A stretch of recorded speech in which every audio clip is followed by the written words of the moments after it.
আজকে ছিল সরস্বতী পুজো। পুজো করার জন্য ফুল, তুলসী পাতা সব কিছু তুলে গুছিয়েছি। বাড়িতেও পুজো দিয়েছি।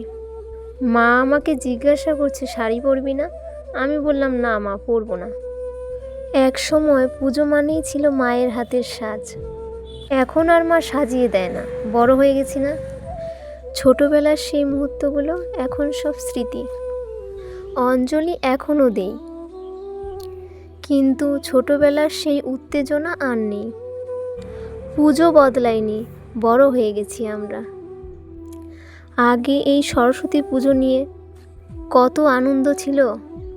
কি শাড়ি পরবো, সব বান্ধবীরা মিলে একসাথে পুজো করব। সবাই মিলে বলতাম শাড়ি পরবো, কিন্তু সবাই মিলে একসাথে অঞ্জলি দিয়ে সব বান্ধবীরা মিলে একসঙ্গে ছবি তোলা। সারা দিন পার হয়ে যেত। একজন একজন করে সবার বিয়ে হয়ে গেল। সবাই এখন সংসার নিয়ে ব্যস্ত। পড়ে রইলাম আমি। তোদের খুব মিস করি।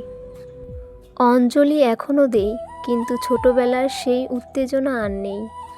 পুজো আছে, আমাদের ভেতরের আনন্দটা হারিয়ে গেছে।